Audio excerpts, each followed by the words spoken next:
I used to work security in a museum in the southwestern part of the United States. The basement of the place was almost always locked because there was a lot of valuable stuff kept down there. Whenever someone needed to go down to retrieve something, the rules stated that they had to be accompanied by at least one person from security. This was due to some vague story about an incident which had occurred down there years before. No one seemed to know exactly what that incident was, but we all assumed it was related to an attempted theft or something. Anyway, some repair work needed to be done in the basement, so some contractors were brought in. Me and another security guard were given the job of staying down there with these 4 workers for security reasons. The job was supposed to last 2 weeks, and I swear every day something odd would happen. I mean, in the first place, it just felt unexplainably creepy down there. I personally didn't have any reason to feel weird about the place, but somehow being down there for any length of time made my skin crawl. I felt like someone's eyes were on me, and I was always just really anxious. There always seemed to be work tools missing when we would go down there at the beginning of the day. There were these weird drafts coming in and strange metallic smells. There weren't any windows down there, but there was one area toward the back that seemed unfinished. Kind of like a crawl space that went under a portion of the building. As far as I knew, it didn't lead to the outside in any way, so it didn't seem to make sense that we would feel those drafts sometimes. It wasn't always, but when it happened, it did seem to go along with the metallic odor. The contractors themselves also seemed freaked out by being down there. It was like they just wanted to get the job done, and it seemed unusually quiet down there every day. It wasn't like they would joke back and forth like you would expect among a group of guys who worked together all the time. They just did what they had to do as quickly as possible. Anyway, sometime during the second week, my security colleague, who was usually down there with me every day, called in sick to work. So it was just me and the contractors. Everything was pretty much as usual, except it had maybe been extra drafty that day. At one point, I went off to use the bathroom. A few minutes after I had gone into the bathroom, I started to hear screams coming from the hallway. I rushed out as fast as I could, and I saw 3 of the guys hauling ass up the basement stairs. They looked petrified. I ran after them, and when we were upstairs, I asked what had happened. They said their other colleague, the 4th guy, had walked toward the back of the basement out of sight and had started screaming. They went to look for him and couldn't find him. They said they were freaking out about how he could just be gone, and they heard a loud screeching noise, like some giant eagle or something. And then something scraping along the cement floor toward them. Apparently, they had all lost their shit at once and turned around and ran. Some of the random weird basement stories I'd heard before started coming back to me. I'd never paid much attention to them before. Maybe the fact that no one was allowed to go down there without security had a deeper reason. I called for help and managed to get 2 people to go with me to locate the last contractor. Right when we got down there and headed toward the back area, we were hit with this horrific smell. It was that metallic scent, but now it was mixed with a rotten sulfur smell. When we went past this pillar right at the back of the basement, we finally noticed the worker guy leaning against it, facing away from us. He looked like he was staring at something, and then we looked toward the back and saw this thing maybe. 6 to 7 feet tall, standing on 2 legs that was just unfathomable. It seemed partly human and partly giant lizard. Dinosaur-like. It had these piercing yellow eyes, and I could see the black claws on the hands it held in front of itself. Its head was like a lizard, and it was staring at us with an aggressive look. The worker was staring back at it like he was paralyzed. He didn't seem to be all there. He was glassy-eyed and mostly non-responsive. I yelled, "Run!" and I grabbed his arm and half-dragged him behind me, and we all took off screaming toward the stairs. I don't even know if that thing followed us. We managed to make it up and slammed the door, and I locked it. When I looked at the guy, I realized that the back of his jacket had been torn. Like slashed and shredded. Like something had clawed at him. There was some blood too, so it broke the skin. We ended up calling an ambulance and sending him to the hospital. The police came too and evacuated the building and police taped the whole area. We all gave statements and were sent home and told not to come back to work until we were notified. Well, guess what? After about 2 weeks, we heard that our jobs were no longer available. and we were given some severance pay, and I ended up going back to my hometown in Illinois to regroup. To this day, I still don't know what the freak was going on there. When I've tried to describe that day to people, it sounds like I've lost my mind or something. I just tried to let the whole thing go and move on.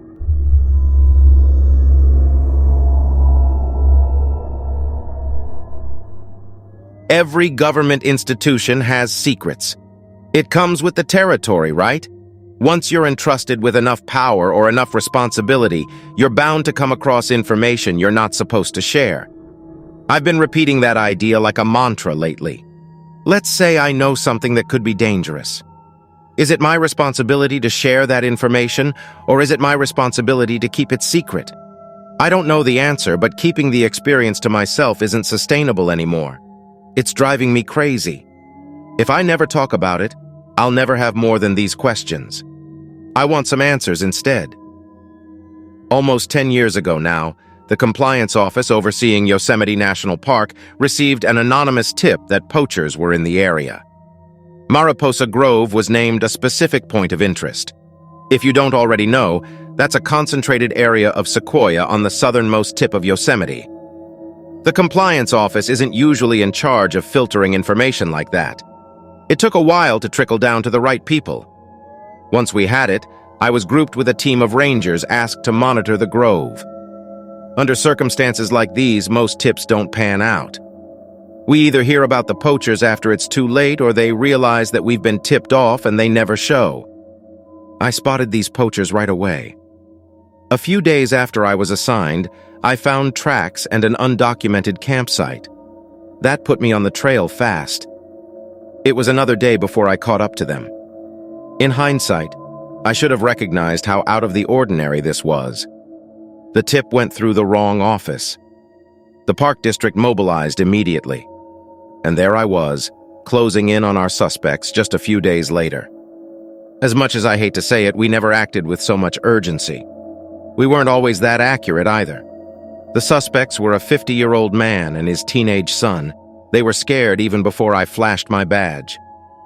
Those should have been my last red flags. I should have listened to their story. At the time, all I heard was that they were hunting something. They admitted it. I didn't waste time on any details beyond that. They told me that they'd already set up a trap in the area too. That needed to be my priority. The sun was setting. I asked them to lead me to the trap anyways. It needed to be disabled before it could do any permanent damage to the local wildlife. They begrudgingly agreed. The boy was particularly resistant. I remember him yelling at the father, almost warning him that something bad would happen if they went along with my demands. If anything, that only made me more persistent. I thought they were trying to avoid additional legal trouble. To me, that meant they were hiding something else. I wanted to see it. We walked for about a mile. When it finally got dark, I contacted my superiors over the radio. If either of the suspects were injured while I was urging them on, the Park District would be facing a lawsuit.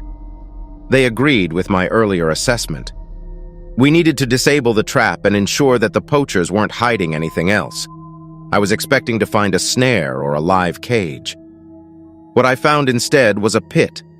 They'd dug a hole large enough to bury an elk. Sharpened stakes were crammed in the bottom and a cloth sack was suspended from a tree overhead. A red liquid was leaking through the fabric. I turned and questioned the poachers. There were black bears in the area, sure, but they weren't going to be lured into a trap with a bag of raw meat. They weren't going to come running like sharks to blood. Before the father or son could answer me, a roar swept through the trees. It was deep and long-winded, louder than anything I'd heard from a bear. I must have processed the next few events in shock. I don't remember being an active participant in anything that happened. I only remember the encounter unfolding around me. The son ran and tackled me to the ground. As he did, a flash of reddish fur leaped over our heads. I saw teeth and spit and fiery eyes. I think I climbed to my feet. I was standing for the next part. The animal charged the father. It was running on 2 legs. I remember that vividly. Its long arms swayed and almost scraped the ground when it sprinted. The old poacher wasn't fast enough to run away. He must have known that because he headed for the pit instead. He jumped across the opening just as the animal lunged for him. I watched its snout-like mouth wrap around his shoulder. Then the two of them fell into the pit together. There was a scream and a whine. I'm not sure where either sound came from, the man or the monster. A team of first responders was in the area within the hour. They airlifted the poacher out of the spiked pit and took him to a hospital for treatment. He lived. The animal did not. Whatever the creature was, it was dragged out of the hole under a blue tarp. The body was carried out of the grove on the back of a four-wheeler. I remember its limbs dangling out from underneath the sheet and cutting lines in the dirt. When we got through the trees, they were waiting for us. Another government agency. They gave their credentials to my superiors. When I tried to ask questions, they insisted that I needed more medical attention. I was stuck answering questions while they loaded the tarp and the creature into a large black van. Once they drove away, they told me what I saw.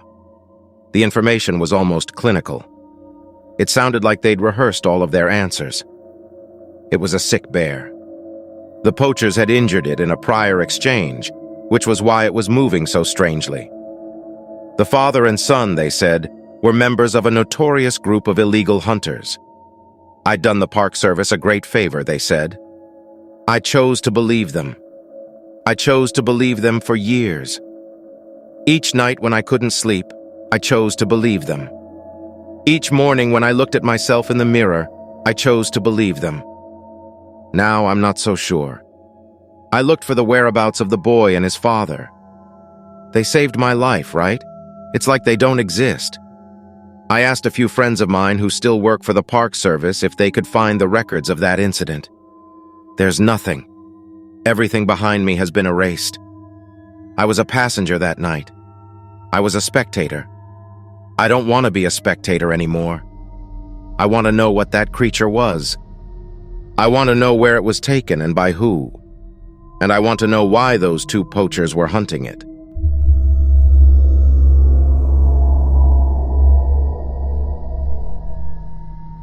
When you're raised by a single mom, sometimes you end up playing kind of a caretaker role to your own parents since there's not another adult around. That kind of happened with me. I didn't mind. I loved my mom and we always just took care of each other. We lived in Michigan and she was working as the manager of a lodge. It was a demanding job, but my mom was always dedicated to her work and took pride in what she did. I remember going to work with her sometimes and seeing how hard she worked to keep everything running smoothly. The lodge where my mom worked was located near one of the bays off of Lake Michigan, and it was a beautiful area. But the hours of her job were pretty long, and sometimes she wouldn't get off work until around midnight. During one winter break from school when I was around 15, I would walk down to meet her at work and walk her back home because she didn't like walking alone in the dark. I didn't mind doing it because I would usually be up late playing video games anyway. And it only took me about 15 minutes to walk to the lodge. Plus, I could take my dogs with me, which meant I could get the dog walking done at the same time. It was a nice little routine we had going, and it made me feel good to know that I could help her out in some small way. So this one night when I walked to the lodge to meet my mom after work, she still had a lot of paperwork to do. I didn't want to just sit and wait for her, so I decided to take my dogs for a walk around the grounds of the lodge. It was around 12:30 at night in the dead of winter, so it was really cold and quiet outside. It seemed like everyone inside the lodge had gone to sleep, and the only sounds we heard were the gusts of wind and the snow crunching. The grounds covered quite a bit of acreage, and it wasn't far from the water's edge. The footpath went through some thick woodlands and out of view of the lodge. I was walking along and not paying much attention. I knew the path like I knew the back of my hand. But then I realized my dogs had stopped walking. Then they started growling like mad with their hackles up and the whole bit. I looked around and I could feel that we weren't alone out there anymore. There was something standing a little way ahead of us, partially obscured by the trees. I couldn't make out who or what it was, but I felt like we needed to get out of there fast. I went to turn around to head back to the lodge. My heart was pounding like crazy. My mind was playing out all sorts of horror movie-style scenes. I imagined something lurking in the shadows, waiting to pounce on us. And then, suddenly, it was like the tree line exploded as something really big ran out of it. It was taller than a normal person and moving incredibly fast. My dogs went wild with their barking. I was really glad they were leashed, otherwise they would have just tore off after the thing. I could barely hold them back. And they're just small dogs. The thing I had seen was way taller than me. If I had to guess, I'd say it was 8 feet tall. I don't know how I knew, but I felt like it wasn't human or animal, which obviously makes no sense, but it had a horrifying presence about it. Like you could feel this feeling of death around it. Like something really unnatural. Like something that had crawled out of a grave or something. In that brief moment when it crossed my vision, it looked like it had shreds of flesh hanging off of it. And its eyes had flashed red for 1 second before it crossed back into the trees. I felt like it was something capable of possessing you. Like a demon. I stood there, just basically frozen in fear. I couldn't shake the feeling that the creature was still there, watching us. I had the sense that it hadn't gone much farther than the other side of the tree line. The fear I felt in that moment was something I had never experienced before. It was a gut-wrenching fear that seemed to grip me and hold me in place, like my body was too shocked to move. My mind was screaming with a million thoughts and questions, but my body wouldn't budge. Like I said, we weren't far from the water. Before I could find a rational thought, I could hear the thing going away from us. The sound of the creature running toward the water was deafening somehow. I don't know how it could be so loud. The sound was like something out of a nightmare. And then I heard it thrashing in the water. And I remember feeling a sense of relief that it was finally leaving. I managed to turn around and get the dogs to follow me back toward the lodge. I didn't look back, didn't slow down for a second. It felt like every nerve in my body was on fire.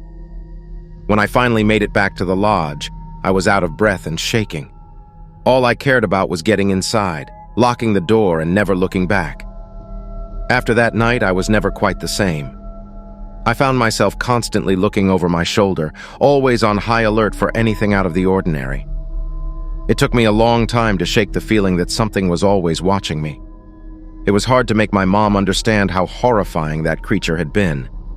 If you've never experienced something like that, how could you possibly understand? I was so glad when she changed jobs. We moved to a suburb of Grand Rapids, and I felt a whole lot more comfortable there.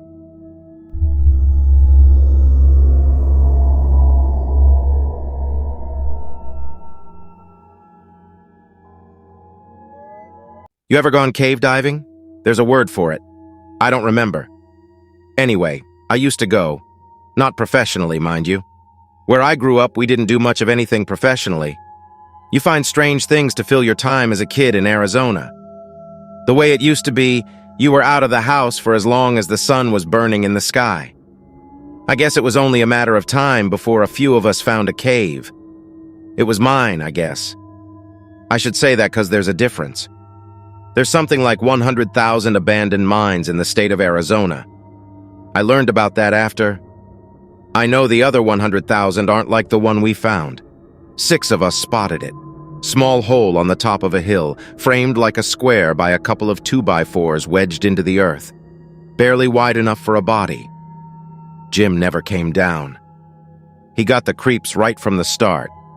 The way he stood looking in that hole, shivering and dancing like there were worms in his shirt, the rest of us had a good laugh. Clint never came down either on account of being too big for the hole. Lucky for the rest of us, that meant nobody had to argue over who was going to be the lookout. Between Jim and Clint's 4 eyes, we'd know if somebody was coming. I guess in that way we knew we were doing something wrong. We had that kind of anxious excitement pumping in our veins, knowing that we might get caught doing something we weren't supposed to. The hole was new, though. It was something we'd never seen, something we'd never done. So we climbed on in anyway. It must have been a 30-foot drop. We spread our hands and legs to keep from falling, digging our feet and fingernails into the wet earth around us. It was hot and humid down there, practically a sauna. We joked that if Clint had come, he'd be as thin as the rest of us by the time we reached the bottom. Clint didn't laugh. I don't think he heard. Eventually, we slopped out to the bottom. We fell and whined and rubbed the sore spots on our bodies. It was weird. Somehow crawling down that tunnel felt like being born again. It was like we'd left our lives in Arizona behind and returned down there in the dark to the arms of Mother Earth. All four of us were in awe. Then we realized we didn't have a light. We climbed back up, much harder than the way down, and agreed to come back tomorrow with a rope and a flashlight. I never asked the rest of the kids if they dreamed about the cave. I did. I dreamed about standing in that darkness. It felt like home.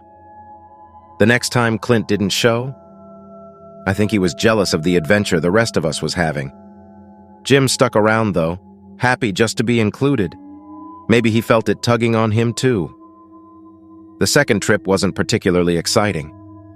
We landed in the tunnel, mine shaft, whatever, whipped out our flashlight and checked out the walls. They were wet. One of the other boys said something about running into an underground lake, drowning down there where no one could find us. There was a pang of fear in us all, I'm sure, but something about the mine kept us coming back. On the third trip, we heard them, chattering in the distance, in the direction we were headed. The walls weren't enough to keep us fixated anymore, and we all knew that the cave wanted us to travel deeper. We heard something like squirrels. Chattering, skittering. Sounded like little claws scraping in the dirt and stone. That was as far as we went. Then the weekend came and we all had to spend time with our folks. Saturday there was a cookout. Sunday was church. When we returned to the cave on Monday, after dreaming about it all weekend, we were one body short. We figured our missing party member had snitched and gotten themselves grounded. We learned after the fact that they were missing. I think now that they went down on their own, called back to the cave without us. The fourth time we saw them. A flash of white, low to the ground, crossing the beam of our flashlight so quickly that it might have been a bolt of lightning. Glistening, pasty white flesh. The fifth time, I went down alone. The others were convinced that we'd seen a sick animal or one of those lost species that always turned up on the sci-fi shows. I didn't care what it was. I wanted to be in that cave, and the cave wanted me there too. At the end of the line, that tunnel we were following opened up to a big chamber. I don't know what it was used for when the mine was still open, but I know that on that day, it was the source of an infestation. There must have been 100 of them. Short, wiry little men with ghost-white skin and chattering, ravenous mouths. If they had eyes or noses, they were too small for me to see. They didn't see my light. They didn't see me. But the cave must have told her children that I was there, because all at once they stopped in their tracks and turned to face me. They stared with their mouths, might as well have stared into my soul. Might as well have taken a bite with how they left me after that day. I don't remember how I got out that last time. I came to next to Jim, who must have seen the fear in my eyes because he ran all the way back home. I hope he outran it, the calling of that cave and the creatures who lived there. I sure didn't. I dream of them every night.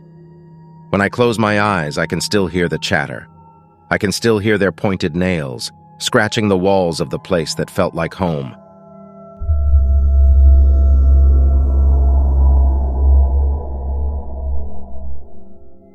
As a kid, I spent quite a lot of time outdoors.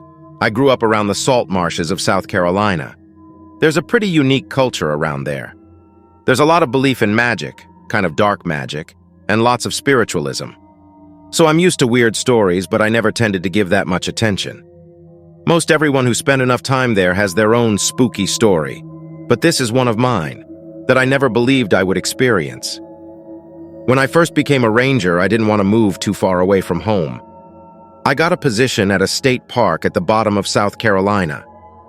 Over a period of a couple weeks, we had started getting reports from campers of hearing weird, high-pitched screeching noises. And weirdly, people were complaining of moths. Our coastlines were having problems with these invasive tallow trees. And I think the government had released some insects, including moths, to eat the seeds for prevention purposes. In any case, I had been increasing my patrols, trying to keep an eye on everything. This one day when I was out, the woods just felt weird. They felt strangely alive for some reason. I don't really know how to explain it. Everything looked the same, but my surroundings seemed to be luring me in. I know it sounds crazy, but I was kind of used to the general strangeness of that area and didn't know any different. But when I started hearing that high-pitched noise, it was definitely something new to me. There was a weird urgency to it. I followed the sound through the woods. I didn't notice any specific bird or animal that could be making that noise, but I found a strange path where the vines had been bent and formed into bizarre shapes. There was this folklore around there that referred to sigils. Supposedly, these are occult signs which represent various angels and demons and are used to summon people toward a bad end. Whatever these shapes were, they were really unnatural looking and gave me a really creepy feeling. But since I didn't believe in such things, I followed the path marked with these symbols through the woods. I came to a small, circular clearing around a huge tree. The tree was probably about 5 feet in diameter, and the clearing around it was about 3 feet around, with a ring of smaller trees making a wall or fence around the tree and clearing. I still remember how odd the formation of all those trees was. I thought it was cool, though. I remember the longer I followed the sound, the stranger I felt. I have never felt quite the same feeling. My gut would have preferred that I turn around and go back. But honestly, that was what pushed me forward even more. I wanted to know what must be so terrible that my instincts were so persistently pulling me against the direction I was traveling in. So I walked around the clearing surrounding this big tree a few times. I noticed a smaller path leading out of the tree ring area. The path was narrow, and though definitely beaten into the ground, it was overgrown with thorns. I'll never forget the feeling I got as I approached this overgrown path. It felt like my insides were begging me to not continue forward. So of course I did. I used my walking stick to push the brambles out of my way, and I followed this tiny path. It was pretty short, and oddly dark, as if the ground had been burnt. The path turned a corner and I saw this small area. Just a small, like 5x5 spot of woods that was all burnt. There was a tree in front of me. It was charred and about a foot in diameter. The top half of the tree was all burnt up. I swore I could hear a low mumbling. The next second, I heard a loud crash coming from my left on the small trail I had come off of. I just dropped to the ground. As I was laying there, I saw a silhouette coming up the path. It kind of had the outline of feathers on it and was ungodly tall and humanoid but sickly thin. It was going from tree to tree not very far from me and was looking all around, snapping its head back and forth and making a low, mumbling sound as it moved. Then it lifted its head up and broke out into that screeching sound. I saw its face that seemed to have no features and these horrible red eyes. By this time, I was lying flat on the ground in the tall grasses. I watched as it spread these incredible, leathery-looking wings and shot off down the path faster than anything I'd ever seen. That's the moment that I will never, ever forget. That moment was so quick. I mean, it was like the blink of an eye, but so powerful and striking. It's burned into my mind. It shot off, and then it seemed to lift up into the trees and disappear into the distance. I just ran. Not even the way I came. I didn't even care where I ended up as long as it was away from there. I ended up bursting out of the woods almost into somebody's campsite. I had to immediately tone down my fear and make my way back to the station acting like I was just fine. You can just imagine what my report must have sounded like to my supervisor. All they could really do was get the word out to all the rangers to be on the lookout for an unspecified, walking, flying creature. I honestly didn't tell anyone else until very recently. And now you. That was a few years ago now, and I'm no closer to an explanation than I ever was.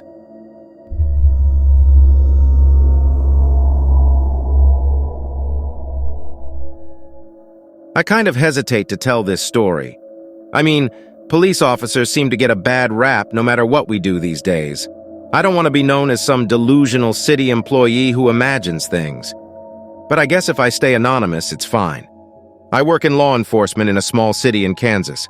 I've been on the force a good 15 years. One morning, my partner and I responded to a call of a possible burglary in an older area of town not far from the station. We got there and scouted around the perimeter briefly before knocking on the front door. The elderly lady living alone there was terrified. She didn't open the door, but she stuck her head out of an upstairs window. She said she was too afraid to navigate through her house to open the front door for us. She told us where to find the key she had hidden in her yard. As we were communicating with her, we kept looking around for any sign of trouble. There didn't appear to be any sign of any kind of forced entry. The home had a front gate and everything appeared secure. We got inside and did a quick walkthrough of the upstairs. The woman spoke to us from her bedroom doorway. She would only open the door halfway and said she was staying put in her room. We got her name and details. She told us that she had been sitting in her chair when suddenly she started hearing banging on the interior door leading down into the garage. Many of the homes in that area are in a row house setup on each block. The garages are on the ground floor with the residents on the floor above. A lot of these houses have areas downstairs offset from the garage that are often used as in-law rental units. At this moment in my story, we had only checked out the upstairs residence and had not yet accessed the garage downstairs. She said she had initially gone downstairs, but then the door handle started rattling. She described the banging as being incredibly loud, as if someone was kicking the door, and the door handle was shaking violently. She became terrified at the thought that someone had gotten into the garage and was trying to break into her residence. She had called 911, and my partner and I showed up. When we had this info, we asked for another unit to begin making its way toward our location. We pulled out our weapons and flashlights and swept the upstairs area more thoroughly. We went downstairs to investigate the quarters on the lower level. We opened the door and descended into the dark downstairs.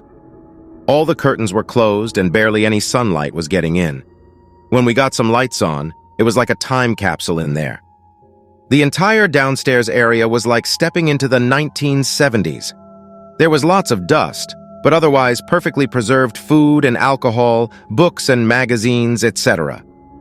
When we stepped into the garage, we found that the automatic garage door was no longer operational, and a large, old, pristine Buick sat there looking like it never left the lot. We found a closed door in the back, and it led us into an old, unused in-law unit with vintage furniture and appliances. The place made us feel like we had totally stepped back in time. When we stepped into the unit's bedroom, it looked like someone had gotten up, walked out to do some errands, and had never come back. There were personal items, combs, brushes, makeup, and jewelry on the dresser. The closet was full of old suits, hats, and dresses. We searched in every conceivable place for a person to be hiding, and we could find nothing suspicious. All the entrances and windows were locked and secure. I've been to many burglaries and many home invasions, and I have never seen a place with no sign at all of an intruder. There were no footprints, and the dust wasn't disturbed. There were framed black and white photos and documents on the walls. One of them was a headshot of the lady we had met upstairs. I took a closer look, and to the right of her photo, there was a frame containing a birth certificate and a death certificate. The woman's name was on both, the same name that belonged to the woman upstairs. Next to her photo was a framed photo of an elderly man, and also his birth and death certificates hanging on the wall. At that point, every hair on the back of my neck was standing straight up. When my partner saw the documents, we both just stared at each other, and then we ran back upstairs straight to the room where we'd spoken to her. The door was closed, and when we knocked, she didn't open it. We went into the room, and it was completely empty. Nobody and nothing was in there. Just an empty, dusty old room. We looked everywhere and found no sign of anybody. At that point, we canceled the other responding unit and went back to the station. Come to find out, the woman and her husband had been murdered in that house 30 years prior. Her son had been unable to move on from the event and had left the house like some kind of museum. As my partner and I left the station later and got back in our car, he just said, "I don't know, man. Do you believe in ghosts?" That was pretty much the end of that conversation, but this incident really still sticks with me. She had seemed completely real. Flesh and blood. If she wasn't real, how could she call 911? How could we have stood and talked to her face to face? It just all seems impossible and makes me question everything.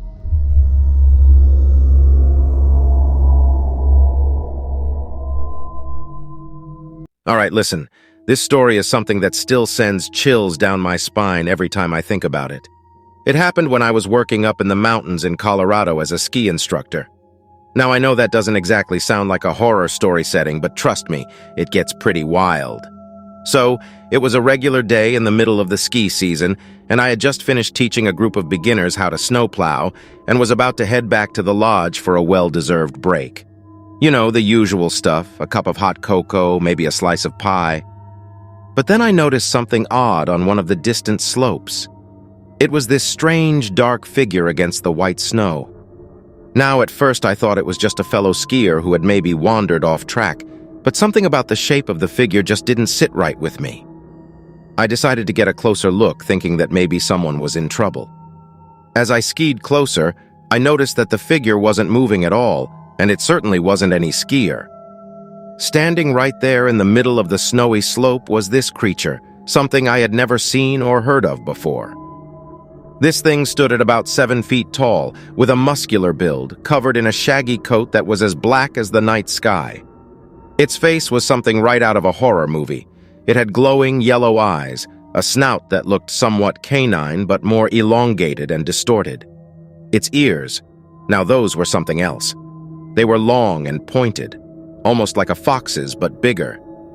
And then there was its tail, a long furry appendage that swished back and forth in an almost hypnotic manner. I was frozen in place, my heart pounding in my chest like a wild drum. I could feel my blood turn cold as the creature turned its head and looked directly at me. Its eyes had this eerie glow that seemed to penetrate through the falling snow. Now, I've been around wildlife before, and I've even had a couple of close encounters with bears, but this was something entirely different. This creature was like nothing I had ever seen, and I had no idea what to do. But then, it did something I will never forget.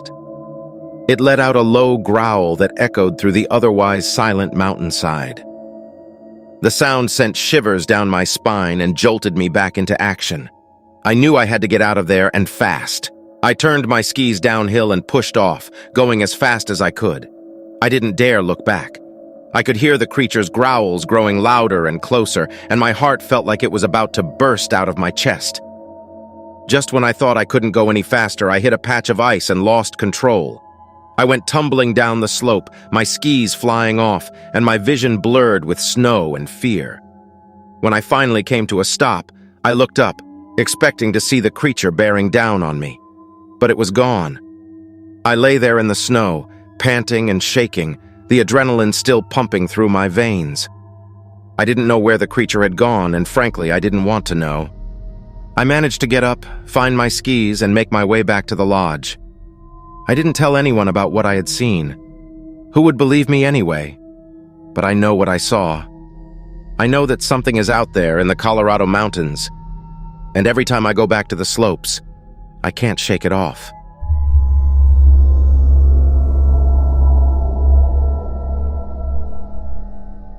All right, this one is a story that I rarely share because it feels so unbelievable, but I swear to you it's true. It was back when I was helping a buddy of mine out on his farm up in North Dakota. A big piece of land, around 800 acres or so, right on the edge of a dense forest. He had this herd of sheep he was raising, around 30 or 40 of them.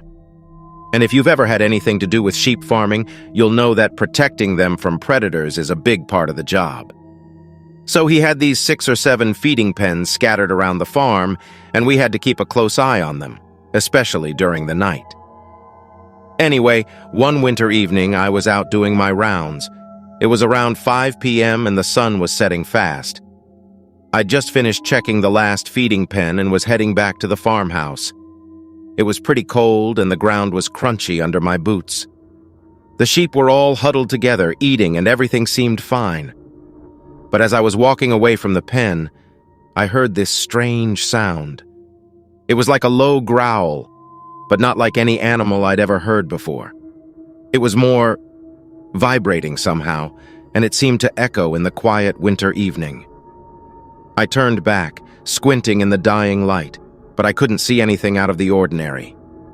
The sheep seemed undisturbed, still munching away on their feed. The growling stopped, and after a moment, I shrugged it off and continued back to the house. Just as I was about to step onto the porch, I heard the sound again. But this time it was louder, closer. It made the hairs on the back of my neck stand up. I whipped around, but all I could see was the dark silhouette of the feeding pen in the forest beyond. That's when I saw it. A pair of eyes glowing in the darkness, staring right at me. They were high off the ground, at least 7 feet, and I could just make out a large, hulking shape beneath them. Well, let's see. Where was I? Right, the air had that chill to it. And as the sky darkened, the shadows in the woods seemed to grow longer and somehow more menacing. As I started walking towards the shed, I could hear the crunching of leaves under my feet. It was quiet. Eerily so. I had a flashlight with me, one of those heavy-duty ones. I switched it on and its beam cut through the darkness, creating a small island of light in the vast ocean of shadows. I was about halfway to the shed when I heard it. A rustling sound. It was subtle at first, barely audible over the wind rustling through the trees. But then it got louder. I stopped in my tracks, the beam of my flashlight swinging wildly as I tried to locate the source of the sound. It seemed to be coming from my left, from the thick undergrowth that bordered the path to the shed. I shone my flashlight in that direction, the light illuminating the bushes and the ground beneath. There was nothing there, or at least nothing that I could see. I remember thinking that it was probably just a raccoon or maybe a deer. So I continued my walk towards the shed, but that sense of unease, that feeling that something was off, it didn't leave me. The shed was just up ahead now. I could see its silhouette against the darkening sky. I hastened my steps, eager to get the generator started and return to the safety of my cabin. But then, I heard that rustling sound again. This time it was much closer. I turned around, my flashlight illuminating the path I had just walked. And that's when I saw it. A pair of eyes, glowing in the darkness, staring right at me. I could feel my heart pounding in my chest as I froze, the beam of my flashlight fixed on those eyes. The creature's movements were erratic, and its gaze was wild. Its eyes were sinister, set in a face that was a strange mix of reptilian and mammalian features. It was bipedal, but its stance was hunched, like a gorilla's, and it had long, muscular arms that it used for balance as it moved. But what terrified me the most was the size of this creature. It was immense, towering over the trees around it, and I estimated it to be at least 8 feet tall. Suddenly it let out a terrifying roar, a sound that resonated through the still forest and chilled my blood. It was a guttural, animalistic sound that seemed to shake the very ground beneath me. I could see its chest heaving, and the raw power in its voice was enough to make me feel utterly insignificant. As it roared, it threw its head back, revealing a wide, gaping maw filled with rows of sharp teeth. I could see the glint of saliva on its teeth, and the sight of it was enough to send me into a state of panic.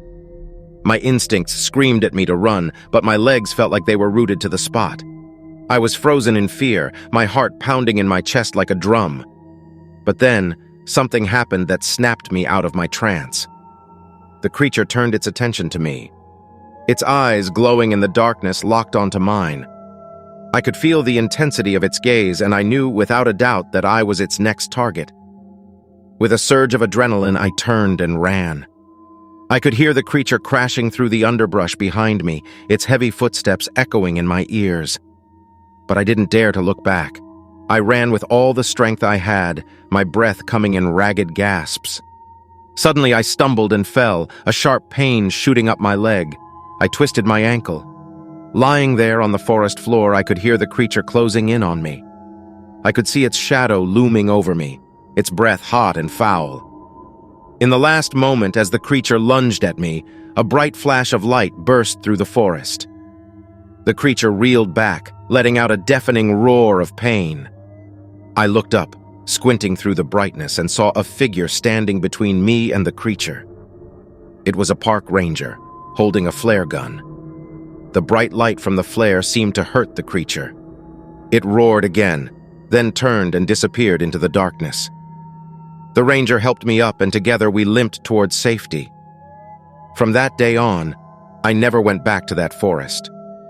I moved to a different state, started a new life. But even now, years later, the memory of that terrifying encounter haunts my dreams. I often wonder what might have happened if the ranger hadn't arrived when he did. One thing is for sure, I will never forget the sight of that creature and the fear it instilled in me. It was a reminder of just how much unknown there still is in our world, lurking in the shadows.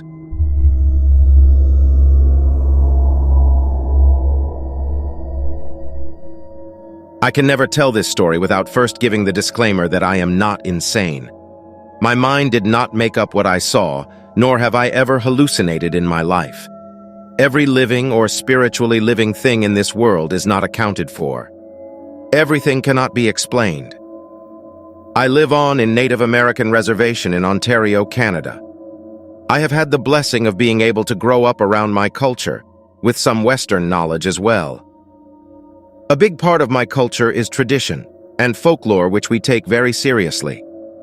The first stories that children hear aren't academic ones or movies, but straight from the elder's mouth. We spend hours talking and learning from one another, soaking up the knowledge to pass on to our own kids. We talked about spirits, gods, miracles, and at times the demonic beings that lived among us. But we were never scared, fully knowing that we would always be protected. So protected that to this day, 4 years later, I'm still not scared of the contact I had with one. My mother, however, despises everything remotely demonic or subversive. If she knew I came into contact with one, she would probably think I need healing to this day. But my divine protection prevents me from ever being in danger from otherworldly beings. I have always been an outdoorsy person and lover of all things considered manly. From woodcutting to fishing and hunting, me and my cousins were partly in charge of the livelihood of our family. We enjoyed our duties so much, even when not doing them for the family, we did them leisurely. Our survival instinct and courageousness always kept us safe, able to find our way home. Our parents and families never worried because they had faith in our internal abilities. This can be confusing for some because a lot of societies globally are constructed so that people often fear for their safety. Kids would never be as free to roam unharmed in other places. But that was the beauty of my culture and living on the reservation. But like all kids, we found a way to get hurt somehow. One day, while swimming in a rough stream, one of my cousins hit her head on a rock after getting caught in a current. Luckily, she survived after being carried home safely by us. From that moment on, the kids were assigned an older cousin or uncle to tag along. We still had our freedom, but in a society without cell phones, we needed an extra layer of protection. In case of an emergency, we had a reliable semi-adult with more medicinal knowledge and common sense than us. Well, that's what they intended, because we ended up getting stuck with the still slightly immature cousin. We had so much fun together, and we learned a lot from him along the way. At the same time, it was his immaturity that led us to the creature in the first place. I know I said I wasn't scared of any demonic creature, but that doesn't mean I would purposely try to find one. But of course, a cooler older cousin would be the perfect person to persuade me. It started with him telling us mini-stories about superstitions and old folklore that our elders never told us. Now that I'm older, I can see he was over-exaggerating at times on purpose. How the story developed depended on our reactions more than the story itself. They were never too frightening, just the usual prehistoric-looking animal fights, weird sounds coming from the forest. Whatever he could think of to pass the time and get a reaction, he would say. I became really interested when he started talking about the non-animal-looking creatures that live in the forest. I couldn't believe that animal-human hybrid-looking things could ever exist. Once again, being a child without access to picture books and movies, I had never seen anything of the sort. Word of mouth and hearing stories of folklore no longer scratched the itch I had. I started asking everyone questions about what's in the forest. I was careful to avoid asking those who were known to be extremely anti-demon. Even though I never directly said demon, I knew they would assume I meant scary creatures, not spirits. On our next fishing expedition, I gathered the courage to ask my cousin if we could look for one of the creatures. He honestly looked shocked at first, as if he was telling us the stories to make us not want to go looking for trouble. He agreed anyway, and we decided we would take our weapons to go hunting deeper in the forest than we'd ever been. We waited until all our fishing and wood chopping was done before sneaking off. We started our trek through the woods, only finding a few rabbits along the way. The trees seemed to get thicker and thicker the further we went. Starting to get discouraged, we sat in the leaves, listening to more details of what we were looking for. He told us we needed to be on the lookout for it, but be careful not to look in its eyes or stare too long. Once we caught a glimpse that should be enough to prove it, and we had to leave. This caught me off guard because we didn't get a caution speech like this before leaving. We continued on, before smelling the distinct smell of rotting flesh. Whether human or animal, we couldn't tell, but it was rancid. Looking around, we tried to tell which direction it was coming from. Instead, we saw it would look like an overgrown, mutated deer human walking on 2 feet. Its yellowish eyes flashed toward us before our cousin said, "Stop!" Had he not added a word to our attention, I would have kept looking because it was that bizarre. I had seen a lot of animals, but never in my life had I come across something this size. While we knew that it was real, as in something that we all saw, it did not seem like a tangible, living being. The scent we smelled was utter death. Whatever it was not of this earth.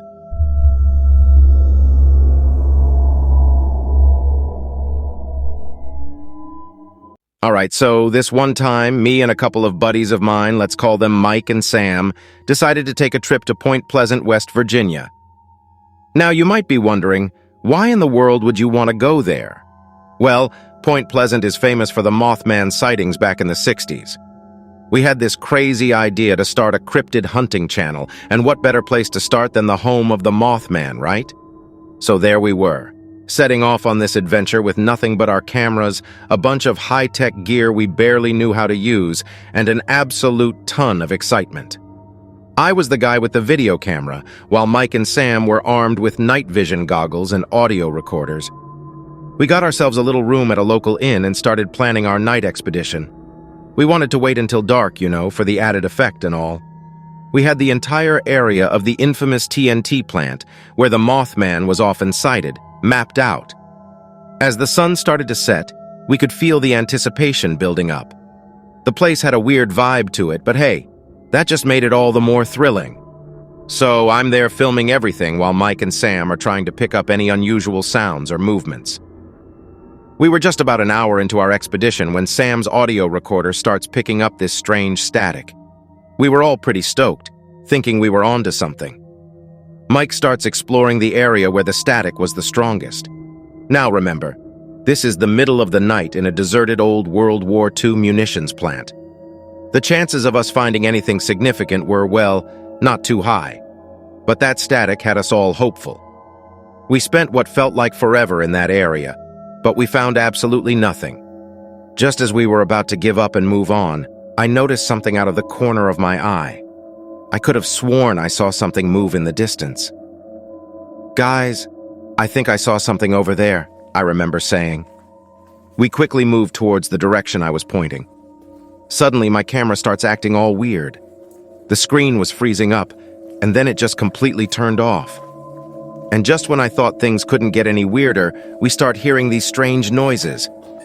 It was like a weird screeching sound, coming from the same direction I saw the movement. The next thing we know, we see this figure in the distance. It was hard to make out, but it was definitely not a person. The figure started getting closer, and we could make out these glowing red eyes. I tried getting my camera to work, but it was as good as dead. And then, it let out this ear-piercing shriek that had all of us covering our ears. I could see Mike and Sam on the ground, writhing in pain. And then, everything just went black. I'm not sure what happened next. I woke up to find Mike and Sam waking up as well. Our gear was scattered all around us, and my camera was lying a few feet away. And the weirdest part? It was working perfectly fine now. We had no idea what had just happened. We had so many questions, but no answers. But the strangest thing about all of this? The next day, Mike and Sam didn't remember a single thing about the previous night. They said we were just chilling at the inn and denied going on any expedition. I tried showing them the footage from my camera, but it was completely wiped clean. I was the only one who remembered what happened that night. When I woke up, my head was pounding like it never had before. It felt like the worst kind of hangover, except I hadn't had a drop of alcohol. My ears were ringing too from that awful shriek, and my whole body was sore like I had run a marathon. But other than that, I didn't have any physical injuries. It was more like I'd been through a mental and emotional ringer. I couldn't explain it then, and I still can't explain it now. It was one of the most bizarre experiences of my life. Honestly, I don't know. I mean, the logical part of me wants to chalk it up to some kind of hallucination or a dream. Maybe we were just tired or the anticipation got to us. But then, the other part of me, the part that was there, that saw the glowing red eyes and heard that unearthly shriek. It's harder for that part of me to just dismiss it. Could it have been the Mothman? That's the million-dollar question, isn't it? I wish I had a clear answer. The whole experience was so surreal, it's hard to make sense of it. I remember the fear, the confusion, and that feeling of absolute helplessness. But as for what it actually was, I don't think I'll ever know for sure. And maybe that's for the best. After that night, things were never really the same. Mike and Sam just went about their lives like nothing had happened. They continued their studies, got jobs, and moved on. As for me, I tried to do the same, but something inside me had changed. Every now and then I would catch myself staring into the distance, the image of those glowing red eyes etched into my mind. I knew I couldn't just let it go. I needed to understand what happened, to find some kind of closure. So I decided to go back to Point Pleasant, alone this time. I packed my bags, took my camera, and set off. I arrived at the old TNT plant, the memories of that night flooding back. It was eerie, standing there alone, but I felt a strange sense of determination. I spent hours there walking around, filming, hoping for something, anything. As the sun began to set, I felt a chill run down my spine. I looked around, half expecting to see those red eyes staring back at me. But there was nothing. Just the rustling of leaves and the distant hoot of an owl. I was about to give up when I noticed something. A small, shiny object half buried in the ground. I bent down and picked it up. It was a piece of metal, oddly shaped and unlike anything I had ever seen. It had a strange, alien quality to it. I held it up to the camera and took a closer look. Could this be a piece of the Mothman? I couldn't be sure, but it felt like a significant find. Feeling a mixture of excitement and fear, I put the piece of metal in my pocket and made my way back to the inn. That night I lay awake, staring at the strange object.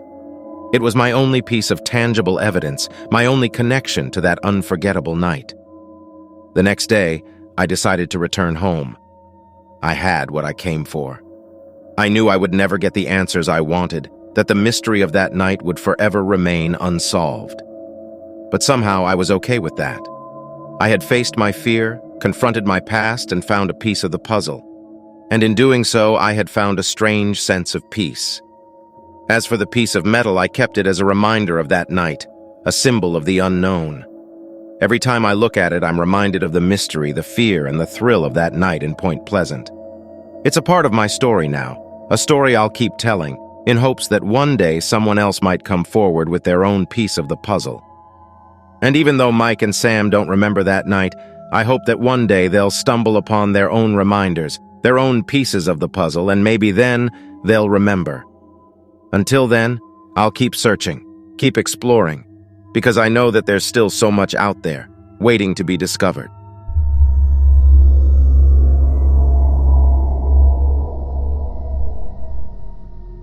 When I think back on this experience, it seems like something completely surreal that couldn't possibly have happened. I grew up in Kentucky on a horse breeding farm, so my love of horses runs deep. When I was out of high school, I knew that I wanted to pursue something that involved working with horses. A lot of my friends wanted to go into veterinary medicine, but that didn't sound right for me. I knew I wanted to work in more of an outdoor setting.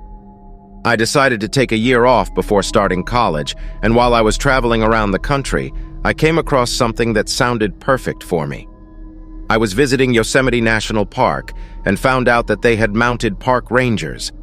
It sounded like a dream come true to ride horses around most of the day.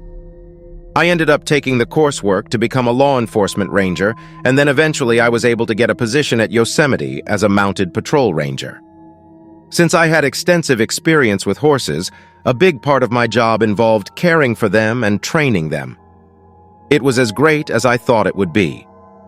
The horses are involved in a lot of different aspects of the park, especially law enforcement and search and rescue. Some of them are also used in educational programs. Also, visitors can hire some of them for backcountry riding. My days started really early, usually around 6 a.m. I would have to get there early to groom them and feed them. They would usually be looking out for me and expecting their measure of oats and their flakes of hay. A flake of hay is just what we call a portion of the bale. The portions are measured out so that we know how much they're getting.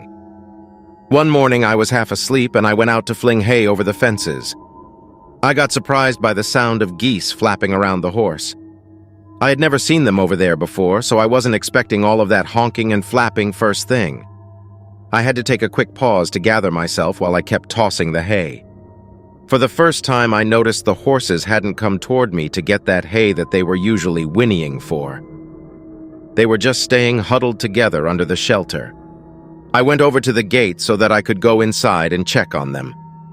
The gate latch had been getting rusty, so I had been securing it with a piece of wire. But I saw that the wire was missing, and the gate was open about an inch, as if something had gained access. That really had me worried because there was no way someone would have come out there earlier than me. I went over to the horses to give them some nose rubs, which they usually loved, but I could see that they were feeling nervous. I had brought the oats in with me and held some out in my hand, but the horses wouldn't touch it. Weirdly, the geese were still hanging out by the horse water trough. I couldn't understand what they were doing in the horse corral. I started feeling a little creeped out. I went back out of the gate and started looking around, and my eyes caught some movement. It looked like something detached itself from the landscape behind the stables. I saw this huge thing appear. It had a very large head that, I kid you not, reminded me of a dinosaur. No hair, just a big lizard-looking head.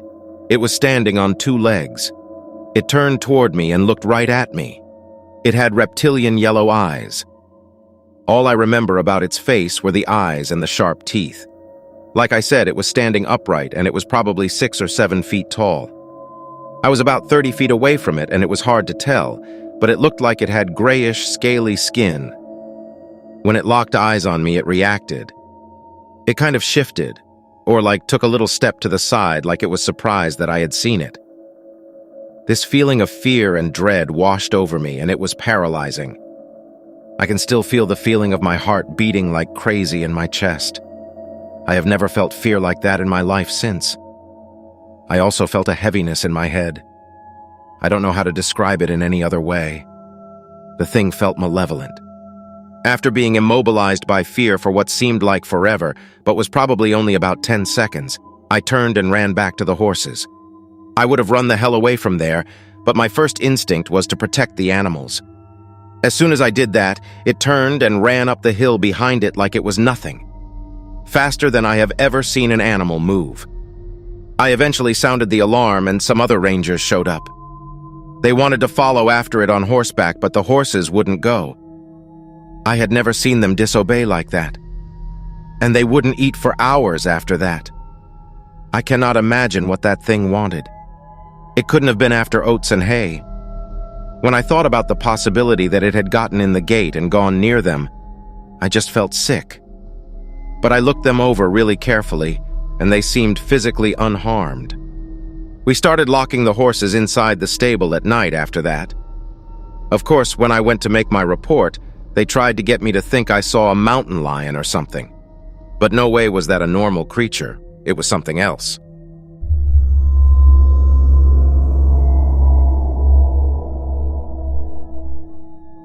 So I've spent a fair bit of time working up in northern Michigan. I was a field technician for a conservation project. We were tasked with monitoring the various wildlife populations in the area. Now, this is remote country we're talking about, miles and miles of dense forest as far as the eye can see. One evening, I was out doing my usual routine. I'd walk a set path, jotting down any sightings of animals or interesting signs of activity. That night, it was getting late and the sun was setting. There was that eerie kind of stillness in the air. You know the kind, right? When it feels like everything's holding its breath. I was walking along a narrow trail when I noticed something odd. There was this rustling sound up ahead. Not the usual scampering of a squirrel or the soft padding of a deer. This was heavier, more deliberate, like a large animal moving through the underbrush. I stopped in my tracks, all senses on high alert. My heart was pounding in my chest, but I told myself it was probably just a black bear or something. They're not uncommon in these parts. So I continued on, trying to move as quietly as possible. The rustling continued, growing louder. And then I saw it. A dark, shadowy figure through the trees, much bigger than any bear I've ever seen, standing on two legs. Now, I don't scare easily, but let me tell you, I felt a chill run down my spine. This thing was massive, easily over 7 feet tall, and it had this hulking, muscular body. It was covered in thick fur, and its eyes, well, I'll never forget its eyes. These eyes were black as night, but had this eerie gaze. I didn't know what to do. It hadn't spotted me yet, but I knew I had to get out of there. As quietly as I could, I began to back away. But then I heard a low growl. I froze, my heart pounding in my chest. I slowly turned my head and saw it staring right at me. Its black eyes locked onto mine. That's when I bolted. I ran as fast as I could, not caring about the noise I was making. I could hear it crashing through the woods behind me, but I didn't dare look back. I just kept running. Somehow I made it back to my truck. I threw myself inside, slammed the door shut, and peeled out of there. I didn't stop until I reached the nearest town. I was shaking, my clothes soaked in sweat. I had no idea what that creature was, but I knew I was lucky to have gotten away. And you know what the craziest part is? When I told my coworkers about it, they just laughed it off. Said it was probably just a bear or a moose. But I know what I saw, and I know it wasn't any animal I've ever seen before. Since then, I've always made sure to pack some extra protection when I'm out in the field. I don't know if I'll ever encounter that creature again, but I'm not taking any chances. And that, my friends, is one of the scariest things that's ever happened to me in the wild.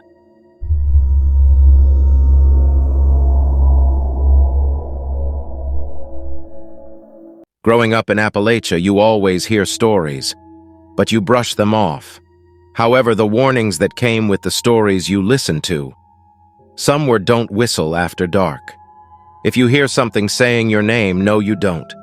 Never run in the woods. I can go on, but these are the important ones. I had always thought these were jokes. Just some old wives' tales that our mamas passed down to make us listen. But that all changed a few years ago. And now I tell these warnings to everyone that says they are coming to visit. It was just another day out on the trails. I had ridden them probably thousands of times in my life. I was out checking the fence line because we had a cow come up missing. I had been out for a few hours but hadn't seen anywhere that the heifer could have crossed the fence. I turned my horse around to head back. But then I heard it. Name. I stopped my mare and looked over my shoulder, but there was no one there. I just kind of shrugged it off. I figured my sister was just playing a prank. I would head back to the house and let Mom know that she was out here goofing off. But then I heard it again. I turned around in my saddle and scanned the tree line, but I still couldn't see anyone. Sis was always afraid of the woods, so I knew that she wouldn't be further than the first trees, but I couldn't see her at all. I was starting to feel a little uneasy, so I loosened the reins and headed back again. This time, when I heard my name, it was screamed. I was instantly covered in goosebumps. It sounded just like my sister, and she sounded scared. Instead of listening to my gut that was telling me to get out of there, I turned my horse around and headed to the woods. but she started tossing her head and sidestepping. She was not having any of it. I tried to calm her down, but she started to panic more. I decided that I would tie her off on a fence post and go check it out on foot. I started towards the trees. Looking back, I don't know what I was thinking, but at the time I was trying to help my sister. It didn't take long to cross the small field and enter the woods. I started looking for her immediately, but saw no sign of her.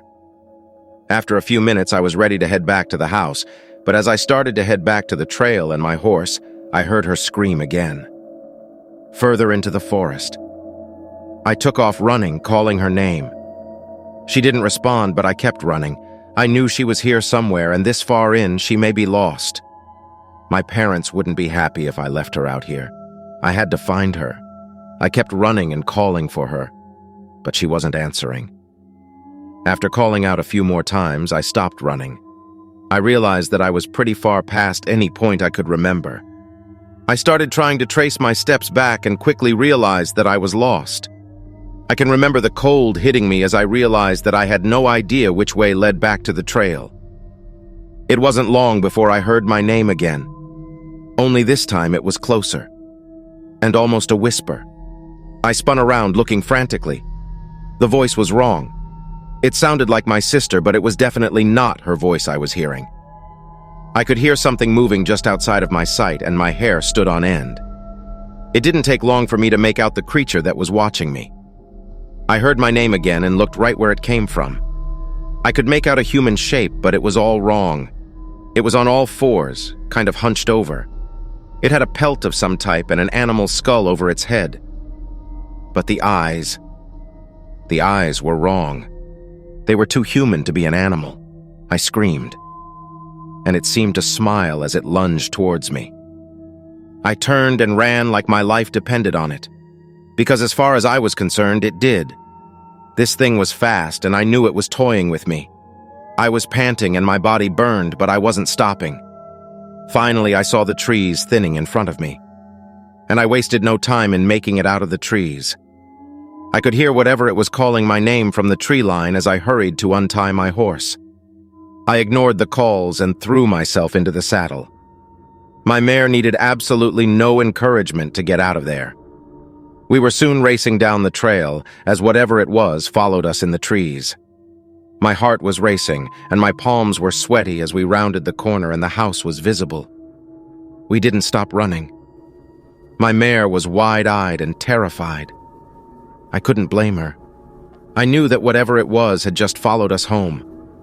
I rushed to my dad and told him what had happened, yelling for him to get his gun.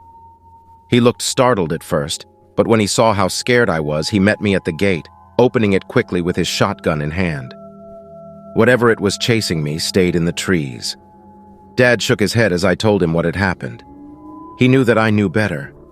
I had been warned my whole life, but I didn't believe the warnings or the stories. After that, no one was allowed to check the fence alone. We had to go in pairs. Don't be like me. Pay attention. These warnings may just save your life.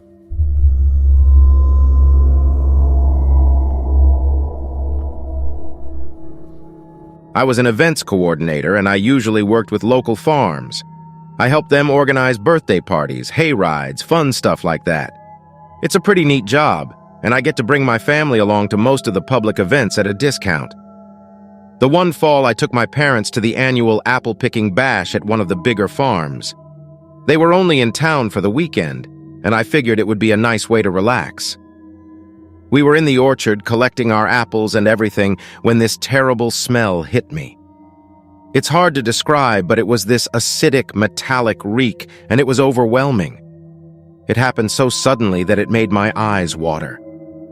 The smell was so overpowering that it felt like I had the wind knocked out of me. I had to sit down for a second. My parents were fine, and my mom asked me what was wrong. I couldn't explain it. I just felt clammy and cold. It was hard to think. We were a little way away from the other customers. My mom ran off to get me some water while my dad stayed with me. I think we both worried I was going to faint. My dad and I were uphill, so we could see over the rest of the orchard, and I realized that it had gotten quiet. When we looked down at the other customers, it looked like everyone had stopped moving. A lot of people were sitting down like I was, or just completely laid down on the ground. It was like we had all collapsed at the same time. I started to get really dizzy. Then my dad went down. I felt too weak to help him up. All I could do was wait it out and hope that my mom was okay. It felt like I was going to pass out at any moment. I don't know how long it lasted, but then the smell was gone. It got easier to breathe and I felt less shaky. I helped my dad up. Whatever happened seemed like it had been worse for him than it was for me. When we looked down at the orchard, we saw other people starting to move and help each other up. Whatever had affected us seemed to leave all at once. My dad and I stumbled down the hill. My mom hadn't made it very far. We found her leaning against a tree trying to catch her breath. I was worried because she has pretty bad asthma, but she seemed to be doing okay. All of us were just happy to be safe. My dad wanted to get out of the orchard as quickly as possible. The other customers had the same idea. There was a mad dash to get to the parking lot. Just a surge of freaked-out people all trying to get out at once. My parents and I had to stay in the orchard even longer because of the crowd. By the time we finally got in our car and were able to get on the highway, it was dark out. I was a little nervous about driving so soon after that dizzy spell, but I didn't have much of a choice. Now, this particular orchard was about 30 miles out from my suburb. It was a little remote, and we had to travel on a few back roads before we could reach the highway. A lot of other people were headed in that same direction, so at first I was just following the other cars. But then the traffic stopped. We were stuck in the same spot for almost 20 minutes. People started getting out of their cars to walk to the front and see what was going on. Maybe a tree had fallen into the road or something. After walking for a while, I saw what was wrong. There was a barricade of police cruisers blocking the road. And not just cruisers, they had those big tank-looking vehicles, you know, the ones they'll sometimes pull out for a riot. They weren't letting anyone pass, but the police officers stayed behind their barricade. No one even came out to talk to us or direct traffic toward a different route. We were all just stuck there. I asked a guy in front of me if the officers had communicated at all. He said no. I didn't want to cause a scene, so I just headed back for my car. And I gotta tell you, the longer I walked, the more freaked out I became. I had a feeling something really bad was going to happen. Or something bad had already happened, and now they were just out here to clean up the loose ends. When I told my parents what I had seen, they didn't know what to do either. So we were all just waiting there, in the dark, hoping the officers would eventually get fed up and let us pass. And I guess they did. It took a while, but eventually the traffic started to move. I didn't know what changed until we got closer to the front. We each had to get out of the car and get interviewed by a doctor. And they split us up.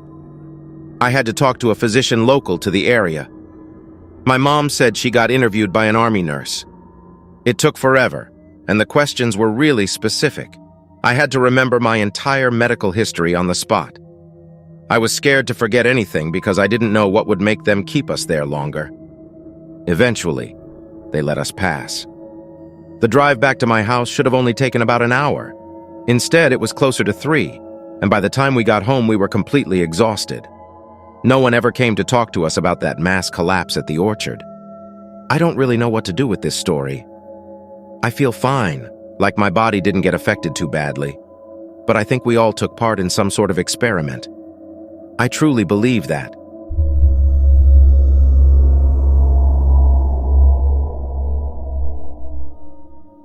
I've been looking for other people who might believe what I'm talking about.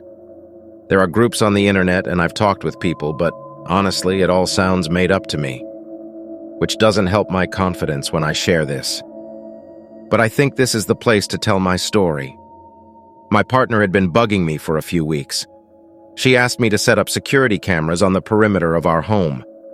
She wanted a camera set up over the garage, too.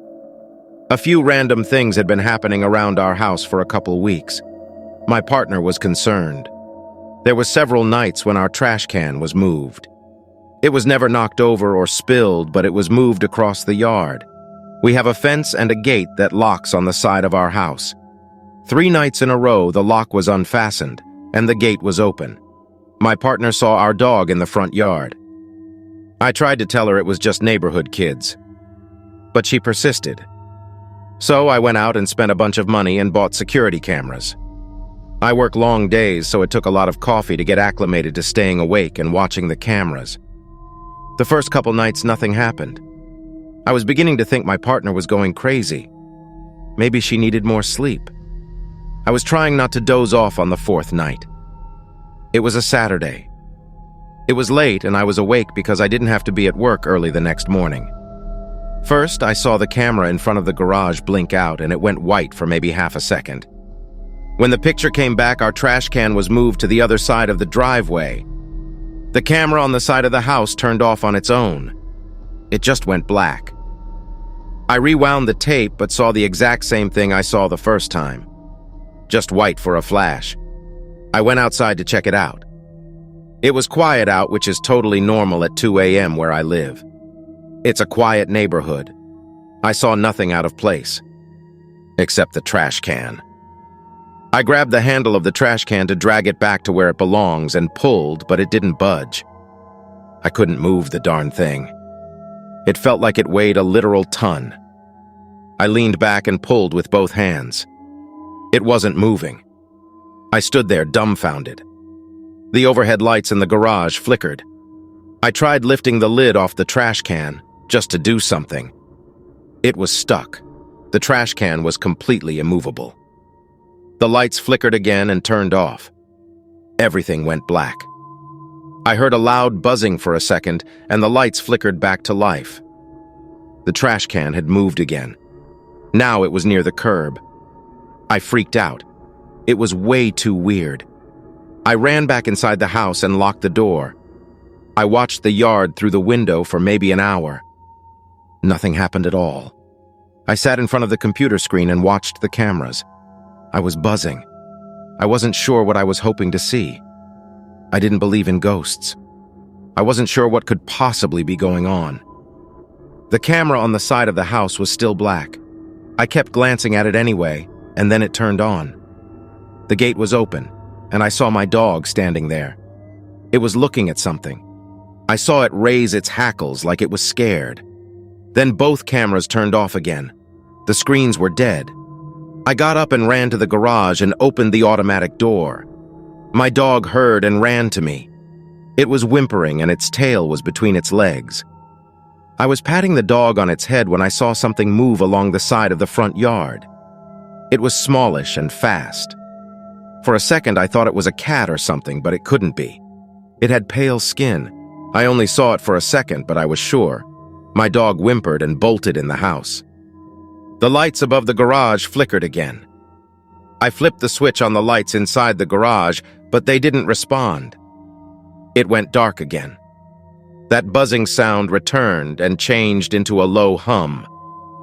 My eyes were adjusting to the dark and I saw something in the shadows near the street. It was a short, pale kid. That's what I thought at first. It moved toward me. I saw its head was bulbous. It was too big to be a kid.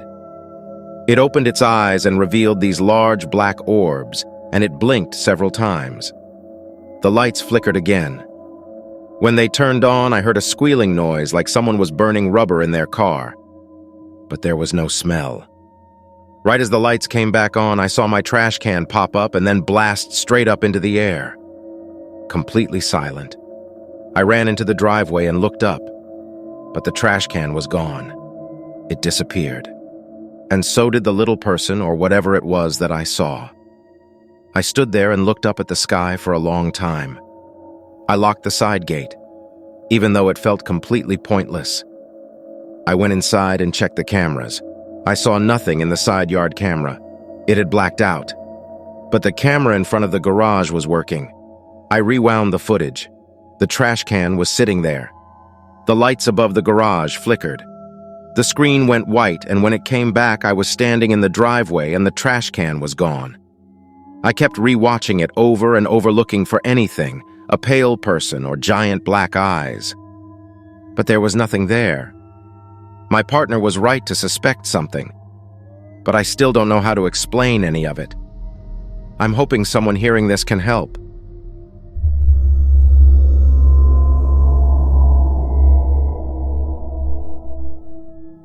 This is a story that has stayed with me for a long time, and I'm glad to get a chance to share it. One summer, I picked up a job working for a realty company doing odd jobs. While it was a bit out of my league, I got put to work doing demo on a house that had actually been bought by a friend. As it turned out, demolition is a lot easier than construction, as you just yank everything down and clean it up. The funny part was, it was just me and my friend's husband, and we didn't even work at the same time. I'd go in during the days and work, and he'd come in at night and pick up where I left off. The first thing I learned, when tearing out a house, always start at the top and work your way down. This was my first time swinging a hammer for cash, and a shambling old 3-story Philly row home was a bit like a trial by fire. Something I should say right up front, I grew up in a haunted house. My mother's side of the family has always had a sense for these things, and of the kids, I'm the one that got it. You can believe that or not, but this is one of those instances where I feel like I can stake my claim a bit. So I was ripping out the wood paneling on the top floor and throwing it down the stairs, making a major mess along the way. It was only a day or two in, and I kept getting this unnerving feeling like I'm being watched. Every time I stepped to the top of the stairs, it's like I could feel this cloud of hatred billowing up towards me. At first, I tried to ignore it, but as I was coming up from the ground floor, I happened to walk past the door to the front bedroom on the second floor, and I broke out in goosebumps all over. This is August in Philadelphia, mind you. I'm covered in sweat, and this chill almost made my teeth chatter. The more I worked, the worse things felt. By the end of the first week, I had to bring in a radio and play music just so there was noise to distract me. When the top floor was finished, I moved down and started in the back of the second floor. I was in no mood to start tearing out that front bedroom just yet. It was coming up to the end of my first day on that floor, and I came out with an armload of plaster lath to chuck down and dropped it all right there. Just for a second, I saw someone standing in the doorway across the landing, staring at me. She was in her late 20s, with dark hair down past her shoulders. She was wearing an old-fashioned white nightgown, and she was soaking wet. Worse still, I could tell without a doubt that she hated my guts. It was just a brief flash and she was gone again, but it scared the life out of me. I wrapped up work early and got right out of there. The whole night I wondered how I was going to go back the next day. Somehow I did. And while I never saw the woman again, now that I knew what she looked like, the feeling in the house only became more palpable. Thankfully, my friend's husband did most of the work ripping out that room, and I never got up the courage to ask him if he felt anything. Before the house was finished, I had some other things come up and thankfully got to leave my days as a hired hammer behind. I still thought about the house from time to time and got chills remembering the woman glaring at me. But here's where it gets fun. A little over a year later, I was helping take things down after a fundraising event my friend was in charge of. I got a carload over to the house, and it was the first time I'd set foot inside since the family moved in. The place looked great. I complimented Kate on it, and on an impulse said something like, "Hey, I don't know if you believe in this kind of thing, but you've got a ghost in here." Her face got all serious, and she just said, "Take me there."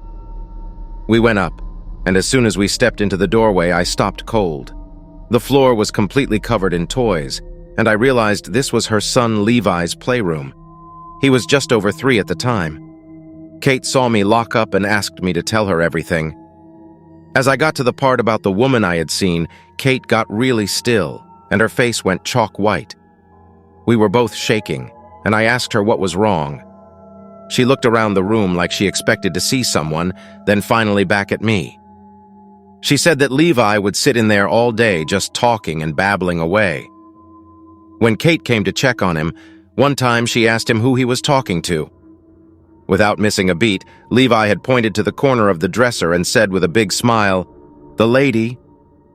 As soon as she told me that, we both got goosebumps all over exactly like I had felt when I was working there.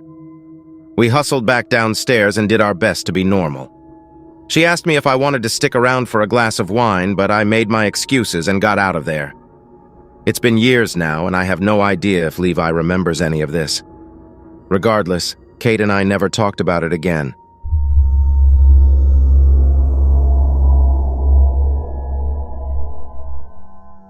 Last summer, I had gone to a family reunion in Lake Tahoe for a weekend.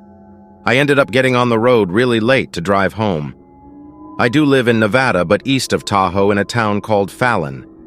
It's about an hour-and-a-half drive from Tahoe. I had to drive home that night because I had to be back for work the next day.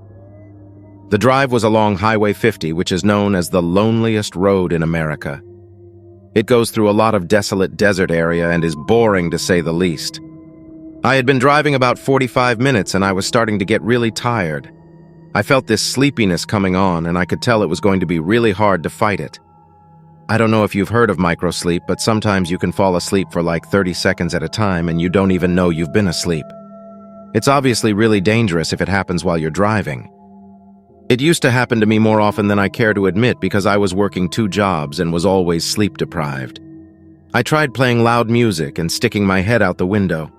I tried just yelling at myself over and over.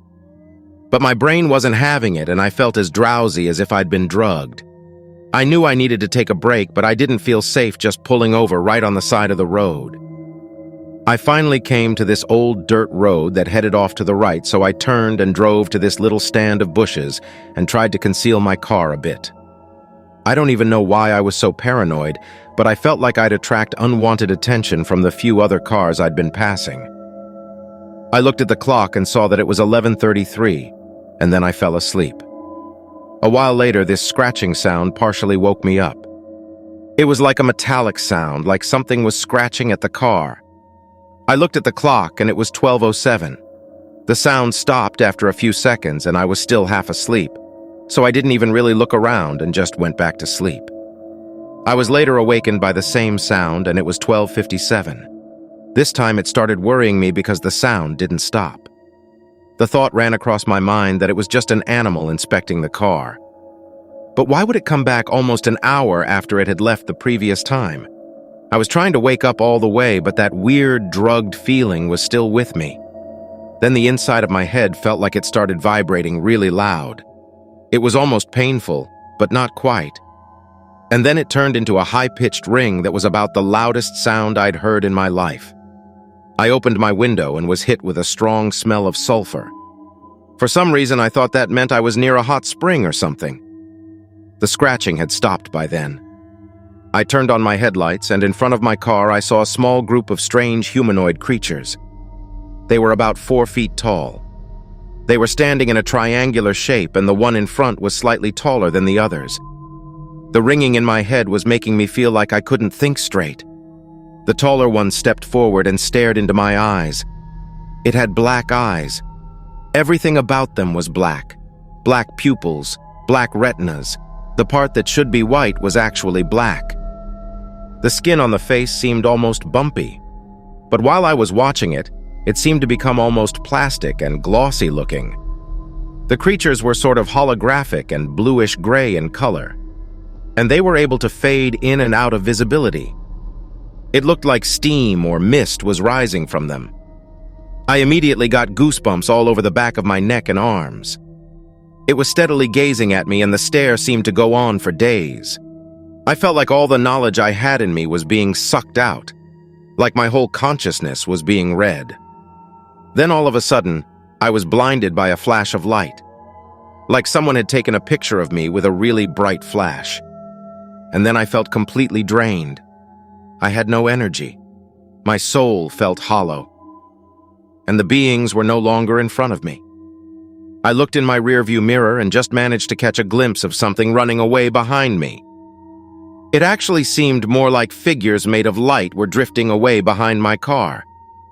I fully expected to see some kind of spaceship or something, but there was nothing like that around as far as I could see. At least I finally felt completely awake and thought to myself, I have to get the hell out of here.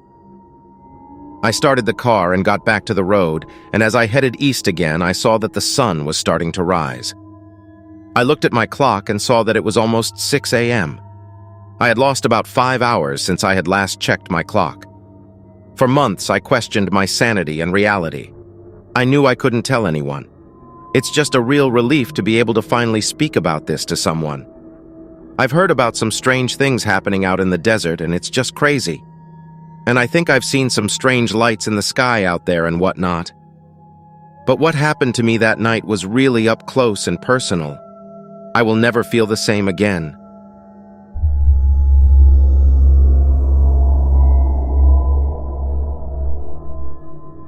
I was a teenager.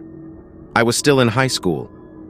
Occasionally, my mom and I would drive around for hours to places that we didn't even know about, just aimlessly driving to some place that would get us away from everything.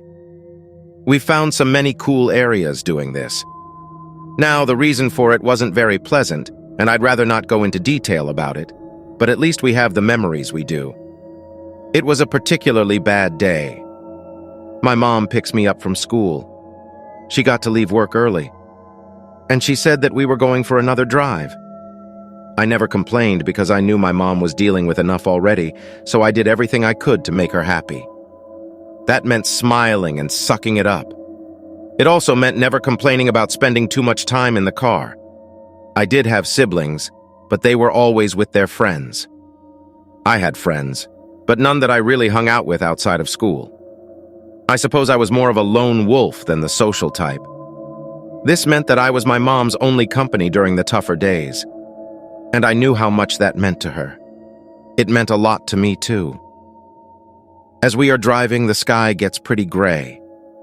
It looked like we were going to be driving in the rain, and I was okay with that. My mom is driving for some time before I realize that we are in the foothills. And from this area, we start heading up towards the mountains. We hadn't been to this area before. It was pretty cool. Very green. And the road was full of all sorts of crazy twists and turns. My mom liked driving on roads like that. I think it made her feel invincible. There's a point in time when we get to a flat area. I assumed it was the very top of this mountain. There's a road that leads straight ahead, but there's these weird gates. They sort of reminded me of those railroad gates that can open and close. They happened to be open.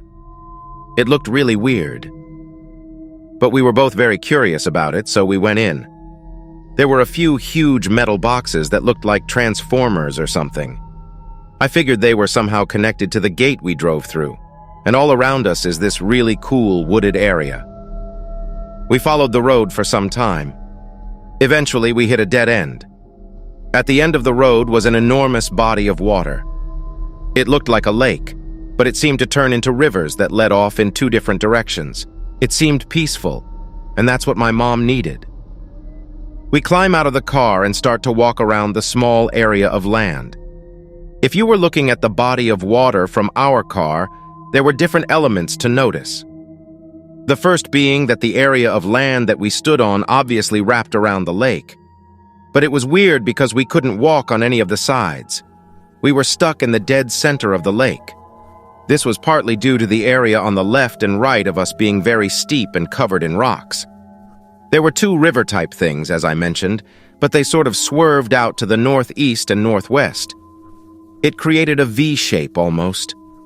And then dead ahead of us was another area of land that was pretty far away from us. It was an interesting area for sure. I hadn't seen anything like it before. It was the most pure silence I've ever heard in my whole life. No cars, no background noise. But there weren't any other noises either, which made it kind of eerie. We were out in nature, but we couldn't hear any signs of like birds or crickets or flying insects. It was dead quiet. It started to sprinkle the tiniest bit of rain, and even that sound seemed amplified. I remember my mom saying, "This is weird, huh?" It really was very weird. And I didn't think it could get much weirder. But it did. We looked out to the body of water and watched the small raindrops hitting the surface. The surface of the lake was super still, like freakily still. Like I've never seen water so still, not even in a bathtub. So that's what made what we saw much more horrifying. As we looked out towards the body of water, we saw something rather large splash the water upwards. The sound alone was enough to frighten me. A loud splash after hearing nothing for several minutes was shocking. But the enormity of whatever forced the water up was unexplainable. I don't think it could have been a fish. If it was, that fish was humongous. I hadn't noticed prior, but I noticed at this point that there was a weird series of smaller objects sitting above the water off to my left. They almost looked like a row of rocks peeking out of the water. It must not have caught my eye before, being that the sides of us were pretty much covered by large rocks. But as soon as we saw that splash and the gigantic ripples it created in the lake, I started to wonder if those rocks weren't really rocks at all, but the back of something large hidden under the water. All of this observation took no time at all. And if I'm being truthful, I was much too frightened to stand there much longer. My mom started to usher me into the car, saying that we needed to leave. So we got in the car and left. I would have thought that my mind was playing tricks on me. All of what we had experienced was truly, for a lack of better words, creepy. And my mom started revisiting the events out loud as we drove. Everything she was saying was exactly what I saw, too. And I can still hear her words. That wasn't a fish. It couldn't have been. Right? All I know is that whatever it was made me so scared. I won't step foot near another lake or river again. I just won't.